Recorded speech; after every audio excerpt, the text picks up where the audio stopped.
You're watching News 10 with Jennifer Smith and Dan Elliott. This is News 10 Midday.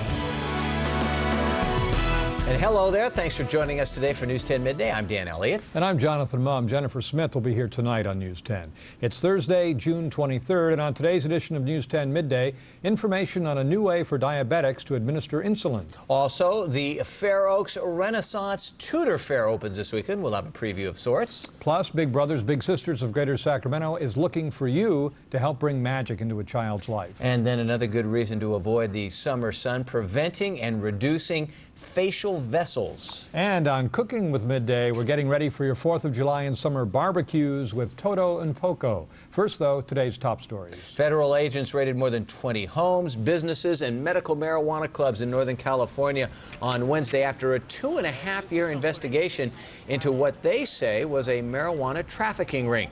Now, the raids come 2 weeks after the U.S. Supreme Court ruled that federal law supersedes state medical marijuana laws like the one California voters passed in 1996. Closer to home, an El Dorado County doctor and her husband were charged on suspicion of illegally dispensing marijuana. News 10's Dave Marquis is going to join us from their clinic in Cool. That will be in the second half of News 10 Midday. 2 teenagers were arrested for the alleged sexual assault of a 14-year-old babysitter, and they appeared in Sacramento Superior Court this morning to face charges as adults. 15-year-old Orlando Miles and 17-year-old Christopher Spite were arrested after numerous tips from the public. They allegedly forced their way into the girl's home where she was watching her 2-year-old sister, tied her up, and sexually assaulted her. And the first major wildfire of the summer in California has charred more than 6,000 acres of desert brush in the Mojave Desert. At least 6 homes have been destroyed. Hundreds of other residences are being threatened. This fire is burning about 100 miles east of Los Angeles. There's a wildfire in Arizona that's swept across 30,000 acres of brush and grass. This is near Phoenix. It has prompted the evacuation of nearly 300 homes. And in Nevada, the Badger Creek fire, which is burning near Carson City, has been 98% contained. Firefighters expect full containment by 6 p.m. tonight. So now, our weather here, do you think it's right for something like that in our area? Let's check in with Darla Givens right now. Hey there, I have your fire forecast for you in just a moment, but let's take a look outside right now. We're seeing sunny skies throughout the area, and it is quite warm out already. We're at 75 degrees in some locations in the valley, 76 for Elk Grove, 74 at Stockton, Roseville already at 68 degrees, and 76 for Placerville. Now here's your fire forecast. Mostly sunny skies. It is quite warm out. Temperatures in the upper 80s to lower 90s, and dry levels. We're at 20 to 35% for humidity. The good thing, the winds are not strong out of the southwest at 5 to 15 miles per hour. Well, we are going to see the heat once again today. Temperatures along the coast will be in the 70s. That'll be the cooler spot. 90s here in the valley, upper 80s to lower 90s, 80s for the foothills and in the Sierra. Temperatures right around the mid 70s, so it's going to be quite warm there as well. How long is this warm weather going to last? We will see a slight change for the weekend. I'll be back in the next half hour to tell you all about that. Jonathan and Dan, back to you. All right, thank you, Darla. It is vital that diabetics receive the insulin they need, and now there are some trials being conducted with inhaled insulin. And Dr. Sally Adams, Sutter endocrinologist, joins us now with more. And Doctor, welcome to the show this morning. Thank you. Now, tell us what this means. This is a huge change, or will be, once it comes through, as to how diabetics take their insulin. That's right. Receiving insulin without injections is the dream of anybody with diabetes and their healthcare team. Anyone who has type 1 diabetes, where the pancreas doesn't make any insulin, has to take multiple daily injections of insulin or be on an insulin pump at this time. And then for the more common type 2 diabetes that develops initially, those people may be treated with diet and exercise and pills, but eventually many of them end up on insulin.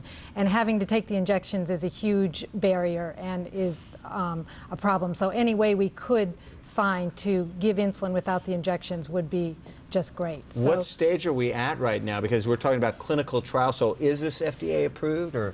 Sutter Institute of Medical Research is now, and I'm part of one of the long-term clinical trials to look at efficacy and foremost safety. There have been some published trials with small numbers of patients that show that the inhaled insulin is efficacious and does keep blood sugars down in the normal range. But we're part of a trial to see if this will be a long-term effect without any medical problems, especially related to pulmonary function. Now, how would this kind of an inhaler work? I know there are various ways to inhale things through the mouth, through the nose. How would this inhaler Right. work? Much of this is still confidential, but as far as the inhalers ongoing, most of them are similar to the asthma inhalers that people inhale through their mouth, and then the insulin goes directly into the lungs where it's absorbed into the bloodstream. So the concern is that a given amount is inhaled consistently each time, because small changes in insulin dosages could make a big change in blood sugar. You mentioned how it would be advantageous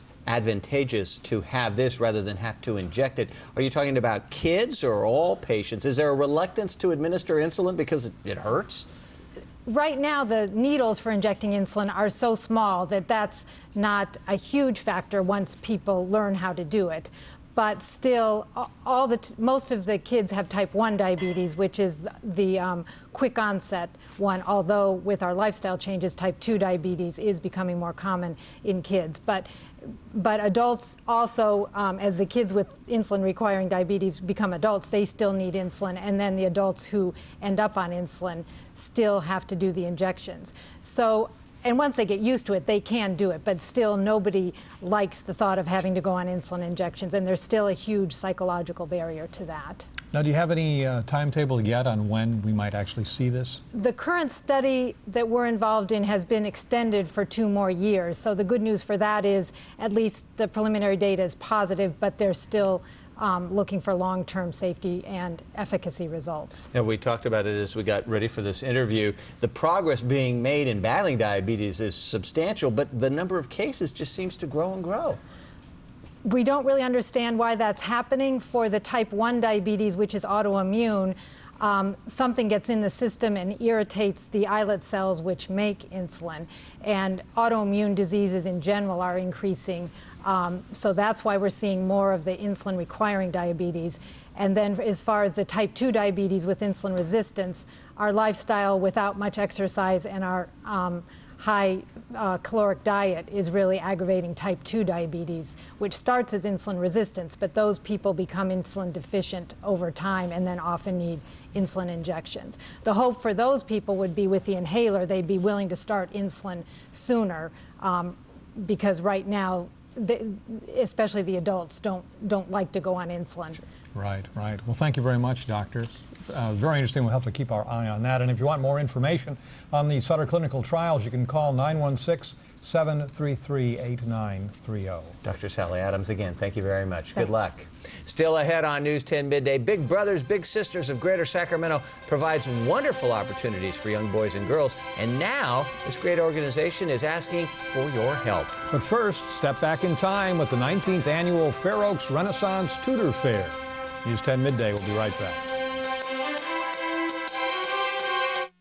Hi, I'm News 10's Christina Mendonça. And I'm Jennifer Smith, and we're about to get the Esquire IMAX News 10 Teacher of the Year show underway. The theater is quiet now, but soon it will be filled with family, friends, and students of 12 outstanding teachers in our community. And we'd like to invite you to be part of the excitement, too, when we honor these 12 teachers and introduce you to our Teacher of the Year. See what makes these teachers so inspirational when you join us for the Esquire IMAX News 10 Teacher of the Year Award Show. Today at 4:30 on News 10. Eyewitness News with the Eyewitness News team. Closed captioning is brought to you in part by Sleep Train Mattress Centers, your ticket to a better night's sleep. Let's see what's going on with investors this Thursday midday. The Dow is down 95 points, NASDAQ down just 10 points. Welcome back to the show. The 19th annual Fair Oaks Renaissance Tutor Fair takes place this weekend. We're talking about crafts, games, hundreds of characters in period costumes, and of course my favorite, food. This is Paulette Pittner and Raylene DeBone, and a couple of jugglers and some terrific costume guests join us. Welcome to the show, everybody. Thank you so much for joining us. Sure, it's our pleasure. Now, I was asking you during the commercial break, you know, I tried to sell it, but you sold it even better than me. You basically got everything going on out there. Everything and anything. It's for everybody. It's a family event. It's great for single people, because what a way to meet somebody. It was a lot easier back in those days. And there's going to be everything from Shakespeare. It's going to be, we'll have over 1,200 actors And name 4 it, you got it. stages going at all times. Unique crafts that are period. Food. You know, drumsticks, a beer garden. It's our Arthritis Foundation's beer garden, our Children's Arthritis Foundation beer garden. So we just hope everybody comes out and supports us this year. Absolutely, and that was the point that you were driving home too. Yes, this is indeed. for a worthy cause. It's not just for fun, it's raising money for a worthy cause. That's right, and don't forget how educational it can be as well. We are recreating a Bridgewater, and that is an English village in 1527. So indeed, there are many things to see. Brass rubbings as well. It's not just come and see it, it's come and experience it. There are many hands-on things to do as well. And we said this is the 19th annual. Has it just grown and grown and grown as the years have gone by? Incredible. We started out with 200 performers, and now we have 1,200. Wow. Well, speaking of performers, we got 2 young men over here who are doing their thing, and while they do their thing, they're not mic'd up. Why don't you tell us about them, Paulette? Oh, these men are some of our jugglers who have been around forever. You will see people like this up and down all the streets and roads of the city, Bridgewater. There will be other people doing stand on the shoulder. What do you call it, right? Yes, indeed. Stilts, acrobats. Stilts, acrobats. And don't forget all the musicians that we have. You know, we have harpists and hammer dulcimers and just musicians everywhere. Well, I like this. I'm not sure what this gadget is right here. It's like a early yo-yo type thing. What is this? Yay, indeed. It is a juggling toy, and what you'll find is that we have 4 stages full of entertainment, and we have a juggler that is worldwide known. Yay, indeed. I like the way you answer that. Indeed. Yeah, and we don't want to leave out these other guests who are in costume as well. Paulette, we'll step back and you could just tell us a little bit about what they're wearing. They're wearing your typical peasant outfit, which everybody that comes is welcome to dress. We encourage people to dress. It can be as simple just as a skirt, your vest, and your peasant blouse. Men can wear trousers. You can do that. You can go all the way to the Robin Hood look. You notice he's ready for that beer garden, isn't he? Absolutely. I like that. Yeah. Oh, you just got to be sure the string's long enough so it reaches out. Well, we can control it when we need to. There's a reason. And then is this another young peasant right here?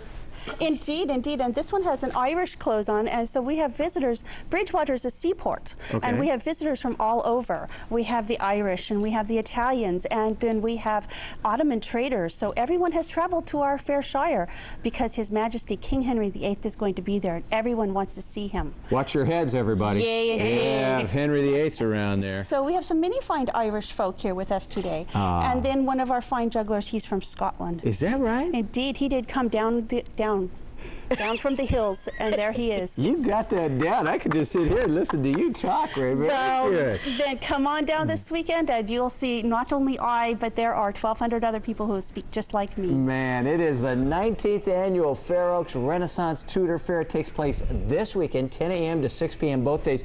It's going to be at Fair Oaks Park. That's in Fair Oaks at the corner of Fair Oaks Boulevard and Madison. Tickets will be sold at the door. For more information on location, directions, and parking, give them a call, 965-8463. But we were noting that you can park, I guess, at Bella Vista High School and then get a shuttle over to the Renaissance Fair? Yes, and it's free, and it runs every 15 minutes. That might be the best way to go. Avoid all the congestion. Well, we thank you all very much for dressing up for the occasion. It sounds like a lot of fun. It's a worthy cause. Thanks so much for joining us today. Gramercy.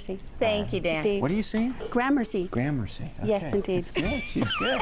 All right, Jonathan. All right, Dan, we'll have to look up some of those words.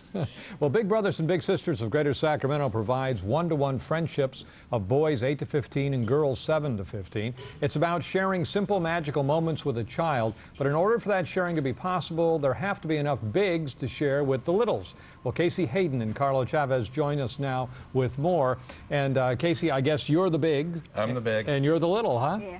Yeah. Now, we've all heard of Big Brothers and Big Sisters, of course, but I don't know. I learned today for the first time that it is actually the oldest and largest mentoring organization in existence. Right. Nationally, they just had their 100-year anniversary, and in Sacramento, they've been here for 40 years.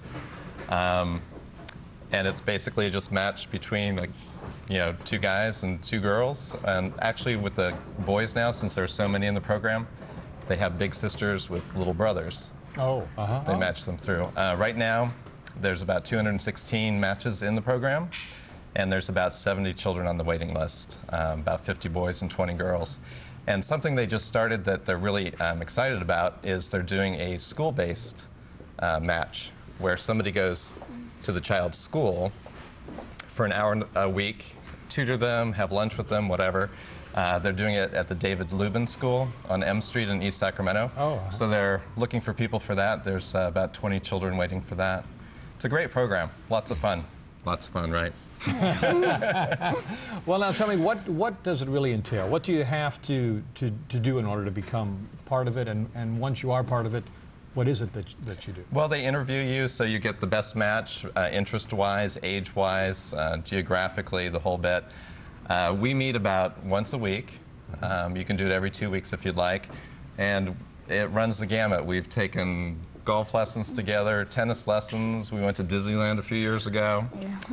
We've done some really horrifying things and some really great things. So the other great thing is a lot of people in the community donate tickets to sporting events or shows in town. That's another way people can get involved. So it's just lots of fun. There's Christmas parties and Halloween parties, and makes me a kid again, and it, I don't know, what's it do for you, Carlo? But it's fun to do, huh? Yeah, it is. And we eat a lot, too. Ah, there you go. Eat a lot. And I understand you're kind of a good chef, too. Yes, I have a bakery here in town, so. Yeah, so I'm sure you've enjoyed some of that. Actually, he doesn't get that much. No? Gotta keep him skinny. Well, now I've heard that a lot of people have gone into Big Brothers, Big Sisters in order to give something back, but that they end up getting a lot more out of it than they Oh, you really do. I mean, it's all about just, forming a community. And I learn as much from him as he learns from me. And like I said, we do a lot of adventurous things, and it's just a lot of fun. Well, now what's can you think of it? Can you think of the most fun thing you've done so far? Probably Disneyland. That was probably one of the funnest things we went to. But like he said, there's like good things and bad things, so. We have to tell you, the one thing that we really couldn't stand was we went to American Idol Live when it was at Arco Arena. Oh. That was pretty funny. We left early. Well, that's great. Well, yeah. well, very good, and it's such an amazing program, and it's been around so long. And it is great. So, so congratulations to you for continuing that. Yeah, we've been together for almost 3 years now. Well, that's excellent. All right, well, thank you very much. And if you'd like to volunteer or just need more information, call Big Brothers Big Sisters of Greater Sacramento at 916-646-9300. Well, we're getting hungry.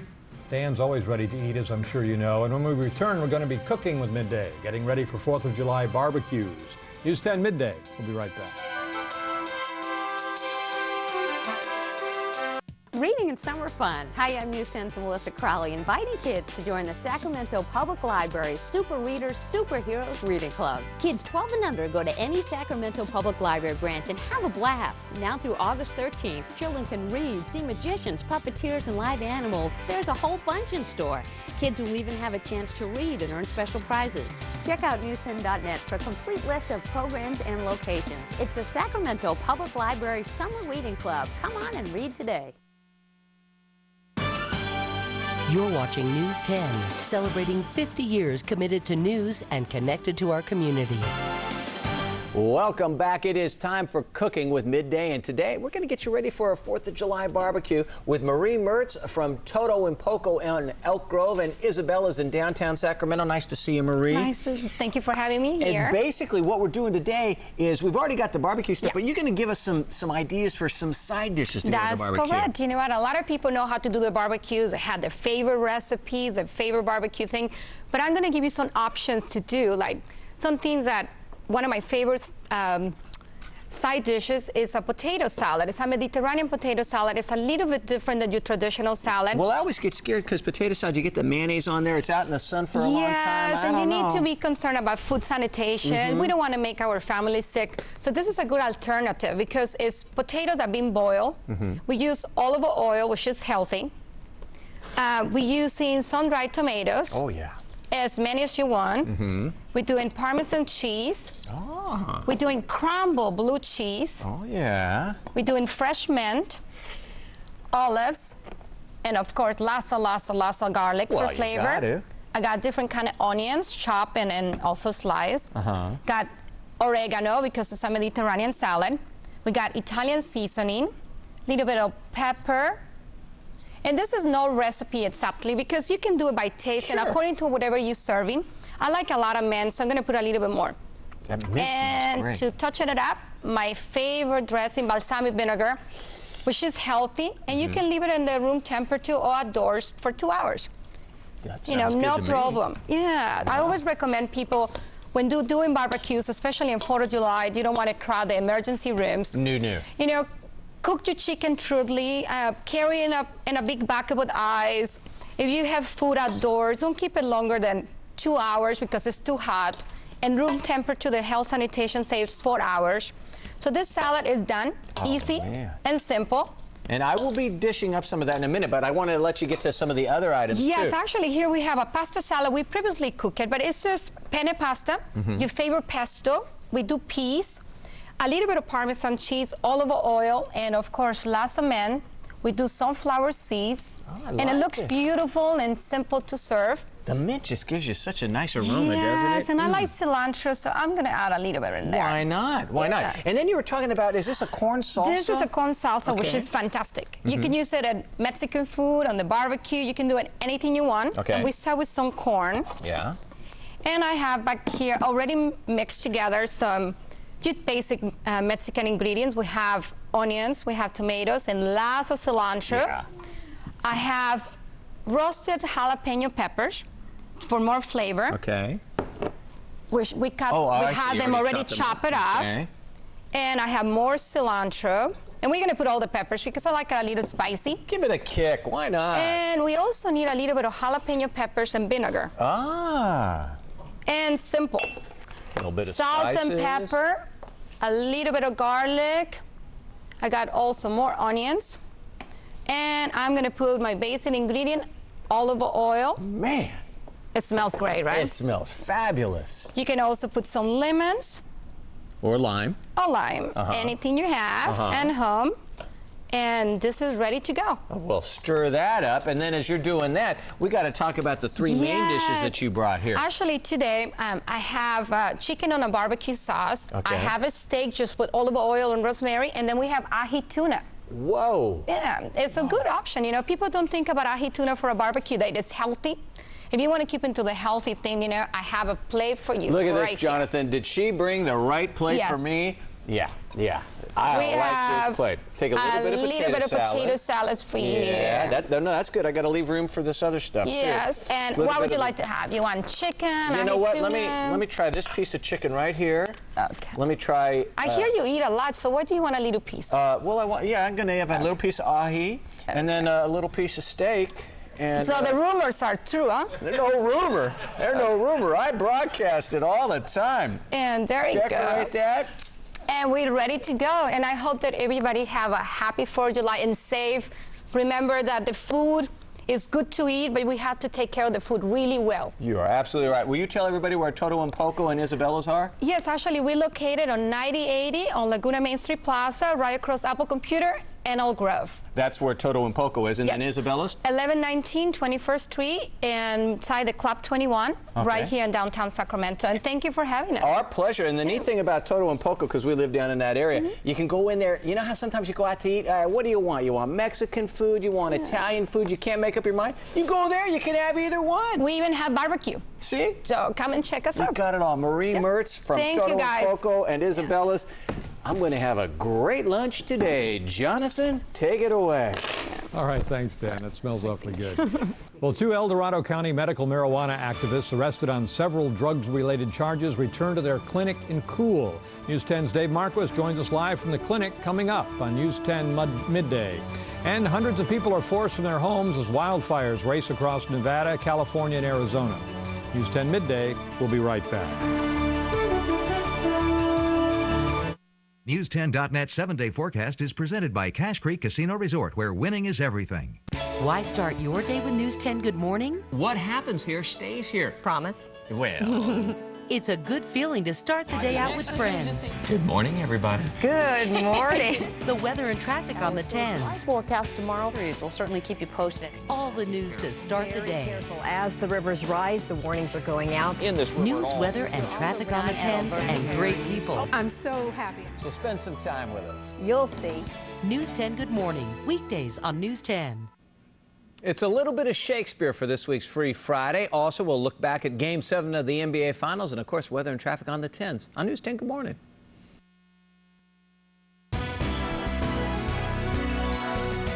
You're watching News 10 with Jennifer Smith and Dan Elliott. This is News 10 Midday.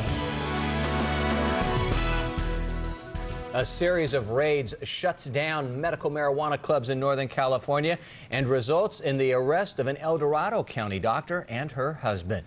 Welcome back to the second half of News 10 Midday. That's our top story. I'm Dan Elliott. And I'm Jonathan Mom. Jennifer Smith will be here this evening on News 10.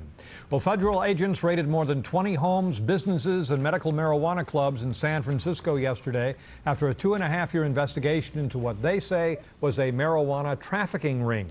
The raids come 2 weeks after the U.S. Supreme Court ruled that federal law supersedes state medical marijuana laws like the one California voters adopted in 1996. Law enforcement officials say the actions were unrelated to the court ruling and were part of an independent, long-running investigation.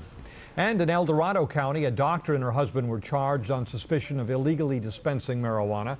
News 10's Dave Marquis joins us live from Cool, where the two have returned to their clinic. Good morning, Dave. Jonathan, good morning. 48-year-old Marion Fry and her husband, 50-year-old Dale Schaefer, both facing 2 federal felony counts for distributing and manufacturing marijuana. This morning, Dr. Fry was back in her office in the El Dorado County community of Cool, seeing patients and continuing to prescribe marijuana-related remedies to her patients. She and her husband have hired 2 San Francisco attorneys to represent them over charges that could bring a minimum of 4 years in federal prison and fines up to $2 million. The couple plan to continue on with their lives, they say, and Dr. Fry with her practice. Do states have individual rights as long as they are not interfering with the running of the country, or does one centralized government control the entire country? I don't understand it. They're just trying to help people. I don't agree with it. I voted for the law, and yet here I am complying with California state law, putting myself at risk now for being arrested myself. Federal agents raided Dr. Fry's office in 2001 and confiscated 6,000 patients' records that have not been returned. And the federal government did not file charges until now. The U.S. Supreme Court unanimously upheld a previous ban on medical marijuana just 2 weeks ago, but prosecutors say this was already in the works and that the charges that were filed yesterday had nothing to do with the Supreme Court's recent ruling. Now, Dr. Fry said this morning she does not believe that a jury of 12 people would convict her on the charges that she faces. Jonathan. All right. Thank you very much, Dave. 2 teenagers arrested for the alleged sexual assault of a 14-year-old babysitter appeared in Sacramento Superior Court this morning to face charges as adults. 15-year-old Orlando Miles and 17-year-old Christopher Spate were arrested after numerous tips from the public. It's alleged that they forced their way into the girl's home where she was watching her 2-year-old sister.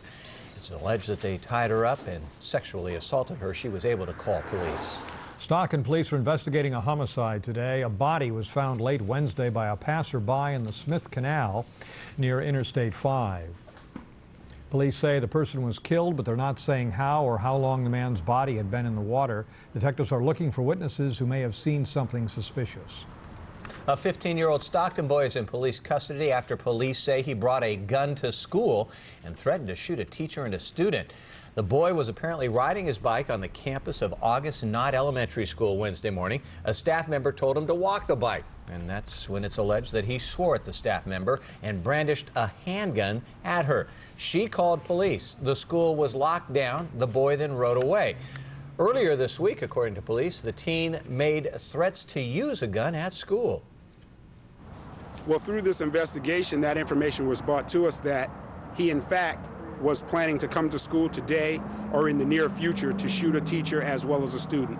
There was no particular teacher's name identified or student. But again, we believe that the information that was provided through this investigation was credible. It's tough because, you know, you bring your kids here and you expect them to be safe, and you got some kids that are unsupervised, and that's what happened. You know, it all starts at the home.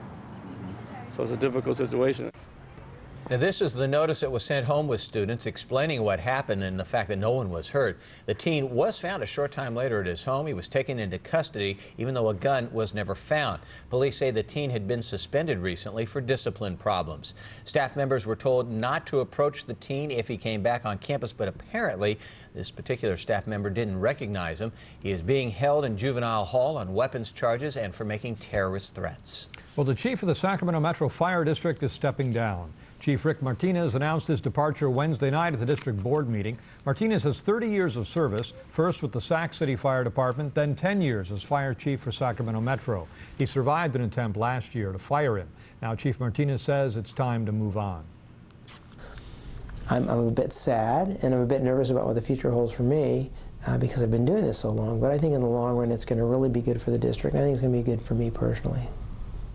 The chief's last day is scheduled for the end of October. 3 other men also announced their resignations. Deputy Chief Dennis Plessis after 30 years of service, Assistant Chief Jim Hartley with 31 years, and the General Counsel, Don Price, will also leave the district. California homes, of course, are selling at record prices, and with those high prices come record property taxes.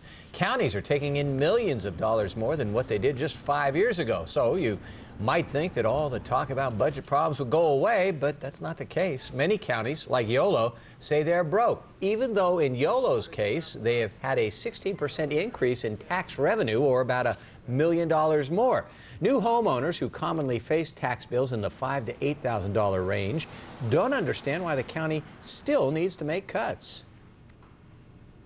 And if we saw it going somewhere, it wouldn't be that big a deal. But when you can turn on the news and they say law enforcement is low down here and the fire department's low down here. It's crazy. Where does all the money go? But costs are increasing significantly too. If you read about the retirement and the health costs that everybody has to face these days, that's what's killing us. The Yolo County Auditor says in just the past year, health insurance costs for county employees jumped to $500,000. One county supervisor says she wouldn't be surprised if the county again furloughed employees to balance the budget. Well, we talked a little bit earlier about all the fires going on, and Darla had a fire forecast, actually, that she mentioned. Are you going to get to that again, Darla? A little later on, I'm going to show you the humidity levels, but for now, I'm going to tell you just how warm it's going to get today. And the cool down we'll see this evening, just in case you don't like the hot weather. As we take a look at Stockton, nice conditions there. But the sunset, we'll see about 78 degrees out, so that'll be the cooler spot, and 64 for tonight. And tomorrow morning, waking up to temperatures at around 59 degrees out. There's an area of high pressure that's in place. That's going to keep our temperatures nice and warm today and tomorrow, but we'll see a slight shift in the jet stream that will allow a cooler air to move on into the area, slightly cooler. Temperatures only dropping maybe a few degrees for the weekend, and then some clouds head on here on Sunday. So I'll have that in the 7-day outlook for you, as well as how dry the atmosphere is right now. Jonathan and Dan, back to you. All right, thank you very much, Darla. Well, parts of the West are very dry, and they are on fire today. Thousands of firefighters are on the front lines as they continue to try to get the upper hand in Southern California, Arizona, and even Southern Nevada, too. News 10 Midday, I'll be right back.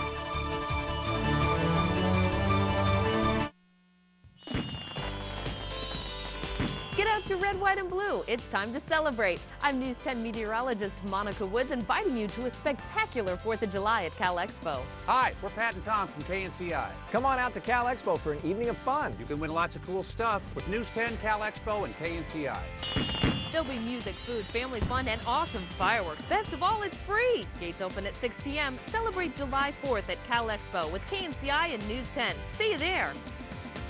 I'm so proud to be part of a station that's been connected to our community for over 50 years. I'm News 10's Christina Mendonça. Growing up here, I watched as my father worked to protect the lives of several California governors. I remember at the end of his very long days, we would sit down, usually at the dinner table, and talk about what happened in the news that day. It was really important for my mom and dad that we be informed about what was happening in the community. And it's the reason I became a journalist. News 10, committed to news connected to our community. Our second check of Wall Street shows the Dow still down on the day, below the 10,500 mark, minus 96. NASDAQ is down 9 points.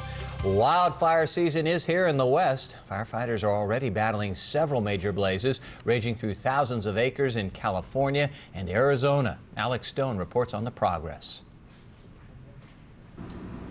As the sun rose over Morongo Valley, wildfires were still burning in this desert region 100 miles east of Los Angeles. All night, firefighters worked the fire line as the flames moved quickly through more than 5,000 acres of dry grass. And as you know, with the near record rainfall we had out here this year over the winter, we have an incredible grass crop which is all dried and just ready to burn given the right situation, just like we had yesterday afternoon. Some homeowners joined the fight trying to save their homes and property. On Wednesday, bolstered by triple-digit temperatures and winds of more than 20 miles per hour, the flames moved quickly toward buildings. Many residents had little time to evacuate. Like, all the cops came, started yelling at us, saying everybody get out because the smoke was coming in, I guess. The fire was just immense, and the heat was almost unbearable. In Arizona, residents of 2 towns outside Phoenix are keeping watch on a fire that's burned more than 12,000 acres and is moving towards their homes. And in Nevada, dry grass enabled wildfires there to spread to communities just north of Las Vegas. The California fire was sparked on Wednesday by a house fire that quickly spread, but officials say it could take a lot less than that to start another blaze. In the afternoon when it's dry out here, almost anything can start a fire if the humidity is under 20%. Alex Stone, ABC News, Los Angeles. And in northern Nevada, firefighters in Carson City say they expect to have the wildfire there contained by tonight. This is the one that broke out on Tuesday. It has burned more than 730 acres. Investigators say the fire was man-made, but it remains under investigation. So far, it has cost about $650,000 to fight that fire. We've got an update now, too, on that fire that is burning down in Southern California, the Morongo Valley fire. Now they tell us it has burned more than 3,000 acres, but it is at 30% containment. Well, Secretary of Defense Donald Rumsfeld has once again rejected a timetable to withdraw U.S. troops from Iraq. On a particularly bloody day in Iraq where dozens of people were killed by suicide and car bombings, the Defense Secretary attempted to reassure lawmakers who are increasingly anxious and frustrated about the progress of the fighting. A number of senators have signaled that their support of operations in Iraq is deteriorating. Even the Republican chairman of the committee seemed to suggest that the administration should be more forthcoming about the odds. All must be truthful and realistic with their people about the difficulties that lie ahead. Political courage must be as steadfast as the military courage. Today's hearings on the violence in Iraq coincide with the arrival of the new Iraqi Prime Minister in Washington, Ibrahim Jafari. His trip is intended to mark the one-year anniversary of Iraq's sovereignty. Well, the graduating class at St. Andrews University in Scotland had a rare privilege today. The Queen of England, the honored guest at their commencement ceremony.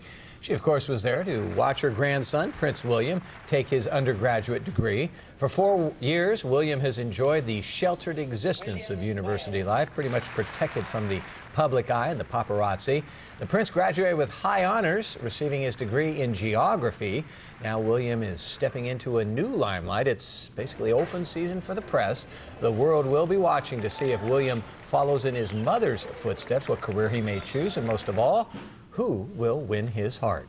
Well, a landmark decision on property rights today from the Supreme Court. The court says local governments may seize people's homes and businesses, even against their will, for private economic development. The decision has huge implications across the country, where rapidly growing areas face competing pressures of development versus property ownership rights. Cities will now have wide power to bulldoze homes for projects like shopping malls and hotel complexes in order to generate tax revenue.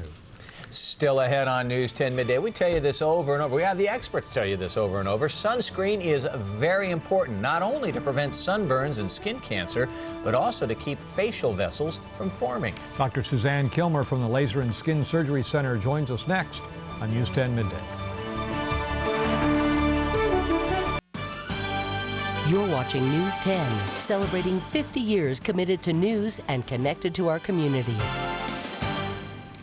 Well, welcome. Well, first of all, let's have a look here out at the tower cam. It looks like a beautiful day out there. Nice clear sky, and of course we'll be talking about the temperatures coming up. Welcome back to News 10 Midday. Dr. Suzanne Kilmer from Laser and Skin Surgery Center joins us today. We're talking about blood vessels that appear on the face, often caused by sun exposure, and what you can do to keep them from forming during the hot summer days. And welcome to the show, Thank you. Doctor. Now, these kinds of vessels appearing on the face, is it something that people live with and grow up with? You're not usually born with them, although there are some children born with red birthmarks. But as time goes on, some people are more susceptible than others to the ultraviolet A rays, and they cause vessels on the skin, and they'll get bigger with time. So you may have just a blush of red in your skin early on, but as time goes, you'll start to see the little lines of the little vessels, and then they can actually even become bluish in color as they get bigger. So we have some photos of what they look like, and we can take a look at some of that. All right, now what are we looking at here? Just you can see before and after. In this case, in most of the photos that you'll see, we're going to be talking about laser treatment of the vessels. And not only does it treat the vessels, but it helps actually improve the quality of the skin. I think there's a few more photos that we have here, and this is a really common area around the nose to get these, and that may be the irritation from constant, colds or rubbing the nose, but there's also, vessels that lead to that. And you can see here, this is a woman who had a very red nose. What we, in her case, is rosacea, and by lasering that area, we were able to treat the redness. Wow. So, well, that made a huge difference. Oh, it's amazing what you can do. And when you treat the lasers actually go in, they're absorbed by hemoglobin, which is what makes blood red, closes down the vessels, and actually then treats and removes the vessels. But in addition, it seems like this same process will actually help improve the quality of the skin, so that pores might seem a little tighter, the skin is smoother, and a little sort of thicker looking, more plumper, if you will. Now, to undergo this treatment, is there anesthesia involved? Not usually, because there's actually cooling sprays or cooling ways that we cool the skin to protect it, not only to protect the epidermis from any injury, but it also decreases the pain significantly. So there's not much discomfort, and if there is, there's some things that we can do. Once they've had the treatment done, what can they expect, the next day when you wake up? Good question. Most cases, they'll just be a little bit redder and welty, almost like a little welt to the skin for a couple days. If you've had aspirin or had things that make you bruise easily, you may get a few little areas of bruising, but that's not so common for treating vessels. And then that'll gradually fade away, and the vessels will close down, and the body reabsorbs the vessels. Because the vessels are really of no use. It seems like, oh, maybe I need them, but actually you don't. They're just extra vessels that are there from the UVA damage that injures the skin and then triggers your body to try to repair itself, except for it's not very effective. Now, left untreated, and they would most likely get even worse, but can it be a health problem as well? They only really for bleeding, or it's much more a cosmetic issue, but if they're around the nose, people will maybe rub them, and that can be a problem there. So the simplest thing is really to try to help prevent them. And with summer coming along, you want to use good sunscreens, especially the UVA protectors, to help block the UVA. Now, is this kind of thing similar to the spider veins you get on your legs? They are very similar, and it seems that the people that get facial vessels tend to get leg veins as well. So I guess you could look at it in that they are good at making vessels, so probably for their heart and their lungs, that's a good thing. However, we don't like them when they're on their face or on the legs. Right, and you can look at just. I'm sure people never get used to looking that way either. No, and they only get worse with time. With time, they will. It's just like having like a balloon that you constantly were putting water pressure down. It will keep expanding, and then as they get bigger, the blood moves a little slower, starts looking purple, and then there's the stigma of that it's alcohol or drinking related. Right. And it's not usually, although alcohol or drinking can do it because it can cause a flush. Some of the other things besides sun are spicy foods. Like I loved the food that was here, that we just had up, and I would love to be able to taste some. But some of that spicy food will also cause a flush and flushing of the skin and can lead to vessels. Well, I know it causes flushing on my skin when I ever eat that spicy stuff. Anyway, thank you very much, Doctor, for being with us today. Now, you're invited to a laser and skin surgery seminar on Botox. And how do you pronounce that? Restylane. Restylane. It takes place Tuesday, June 28th at 6 p.m. and it'll be at 3835 J Street. For more information and reservations, you can call 916-456-0400.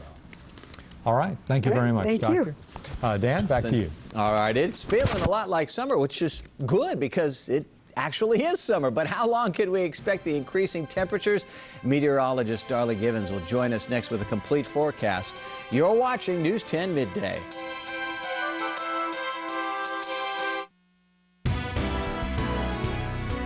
You're watching News 10 with weather from meteorologist Darla Givens. And welcome back. We said it's summer, so the temperature should be warm, but they're going to cool down a little. Just a little. Yeah, maybe a degree or two for tomorrow. And then the weekend, temperatures are still going to be quite warm out, so you can start making those weekend plans. Outside right now, we're looking at sunny skies throughout the area. And temperatures very warm, 78 degrees in Elk Grove at this hour. A southwest wind at 8 miles per hour. Humidity levels at 56%. So that's on the good range. 79 for Davis. Taking a look right now in Roseville, 82 degrees out. 79 in Auburn. Pollock Pines, 69 degrees out, and Tahoe, 68 degrees. Here are the humidity levels throughout the area. 56% here in Sacramento, drier in Marysville at 39%, 37 at Lake Tahoe, and 35 in Modesto. So you can see the areas where we are seeing some drier conditions out. But the winds, we don't have to worry so much about the winds today. Very light throughout the region.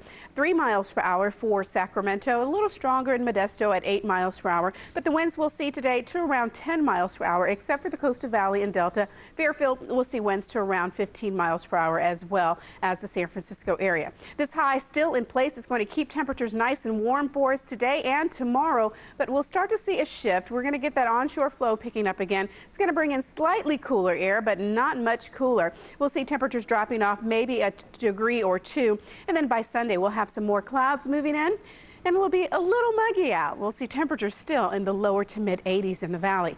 For today, it's going to be mild in the Bay Area, 65 for San Francisco, but as you get to the inland areas, a little warmer, 84 at Lakeport. Sunny skies in Woodland today, 89 degrees, and Davis looking at 89, Rio Vista 86. Very warm weather in the San Joaquin Valley. Temperatures in the upper 80s to lower 90s. Here in the Sacramento region, 87 for El Dorado Hills, 89 in Jackson. Overnight lows will be in the 50s. Sunshine in Yuba City today, 91, as well as in Roseville. Looking for highs around 91. 82 for Angels Camp, 83 in Sonora. Sunny skies, winds will be light, and winds to around 10 miles per hour for the Sierra, with temperatures in the 70s. We'll see 88 tomorrow, cooling down just a bit on Saturday, and then Sunday looking at 84 degrees and some clouds moving in, but you notice temperatures quickly rebound on Tuesday. Yeah, that's pretty consistent. Wednesday. It is. Take it. Not bad. Thank you, Darla. We want to remind you the NBA Finals Game 7 tonight right here on News 10. Pistons and the Spurs coverage starts at 5:30. Game shortly after 6 o'clock. We're committed, we're connected, and we thank you for spending some time with us.